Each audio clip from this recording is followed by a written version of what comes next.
So it looks like these things really do have to be neutron stars. They have to be so small and so dense to be able to spin so fast without flinging themselves to pieces. So that sounds like a good theory. It does. Well, Paul, we have the Crab Nebula, which we thought might have a neutron star in it. Wouldn't it be wise to look there for a pulsar? And people did, and indeed it was seen very soon. There is indeed a pulsar in here. And from memory, it's pulsing at 30 times a second, so much faster than the first pulsar that was discovered. But they can measure that it's slowing down quite rapidly, and so in the future it will be not spinning nearly as fast as it is now. So that would make sense, because it's going to start off spinning very fast, but the spinning, as we've said, is generating energy, beaming out this low-frequency electromagnetic radiation, which is heating up the whole nebula around it, and producing the X-rays that we can see. And that energy loss will slow it down.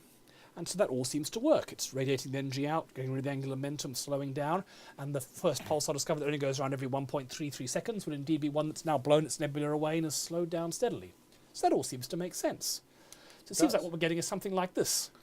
A spinning neutron star firing a beam out each pole, and probably not exactly on the pole, but at some offset angle, maybe the magnetic field lines, magnetic pole. The mechanism by which this happens is a bit unclear. But what we do have is this incredible amount of magnetic field. If you just take the energy in 1 square meter of magnetic field around one of these things, it's more energy in 1 square meter than all the energy the human race has generated since the advent of industrialization. So they're very powerful. And the magnetic field is spinning very fast. If you've got that much energy, that much magnetic field spinning fast, you're going to get something coming out.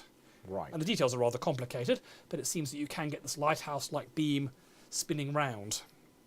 So in the case of the Crab Nebula, that neutron star, that thing that's much bigger than our sun, that's much, the size of Canberra, is going to be turning 30 times a second. That's an amazing amount of energy there, if we think about it. And it'll be putting out all that energy into the nebula around by moving those electrons back and forth, and that's going to, generate a lot of energy.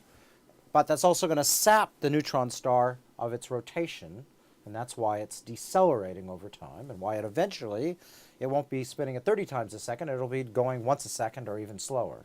So we seem to have a coherent picture of the Crab Nebula and things like that, of the pulsars. That you have a supernova, explodes, produces an incredibly magnetized spinning neutron star, and this generates energy that ionizes and energizes the nebula and causes it to slow down, and is also generating these beams and pulses. So it seems like neutron stars really do exist.